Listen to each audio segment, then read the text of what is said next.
ঘটনা আৰু পৰৱৰ্তী সময়ত ভাৰতীয় সেনা পাকিস্তানৰ ওপৰত যি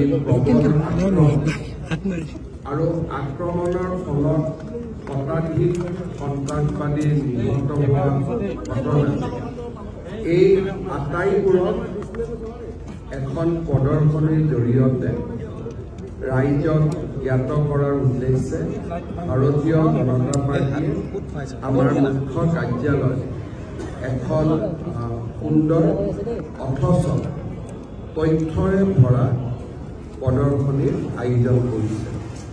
প্ৰধানমন্ত্ৰী নৰেন্দ্ৰ মোদী ডাঙৰীয়াৰ বজ্ৰ কঠোৰ নেতৃত্ব আৰু সেনাবাহিনীৰ বিশাল সাহস শৌৰ্য আৰু বিজয় কেনেকৈ পাকিস্তানৰ সন্ত্ৰাসবাদৰ ঘাটিসমূহ ধ্বংস কৰিলে তাৰো এখন চিত্ৰ এই প্ৰদৰ্শনীখনৰ জৰিয়তে আমি দেখা পাম। যদিও আমাৰ দলৰ মুখ্য কাৰ্যালয়ত এই প্ৰদৰ্শনীখন আয়োজন কৰা হৈছে, মই সাধাৰণ ৰাইজ আমাৰ বিশেষকৈ যিসকলে ভাৰত মাতাৰ এই বিজয়ত গৌৰৱ অনুভৱ কৰিছে, যদি সময় থাকে সুবিধা থাকে তেখেতসকলক এবাৰ আমাৰ ভাৰতীয় জনতা পাৰ্টীৰ মুখ্য কাৰ্যালয়ত আহি এই প্ৰদৰ্শনীখন চাবলৈ মই অনুৰোধ জনাম। আজি ভাৰতীয় জনতা পাৰ্টীৰ নেতৃত্বত আমি গুৱাহাটীত তিৰংগ যাত্ৰা অনুষ্ঠিত কৰিছিলোঁ।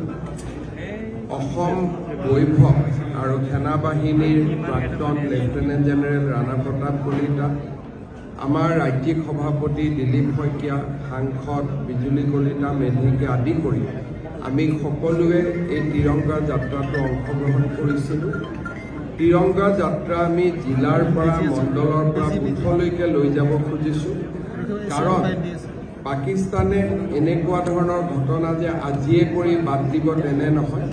আমি যাতে সদা সচেতন আৰু সদা সষ্টম হৈ থাকোঁ, তাৰ বাবে এই তিৰংগা যাত্ৰায়ো আমাক যথেষ্ট অনুপ্ৰাণিত কৰিব। মই অসমবাসী ৰাইজক এই তিৰংগা যাত্ৰাৰ কাৰ্যসূচীটো অংশগ্ৰহণ কৰিবলৈ অনুৰোধ জনাম।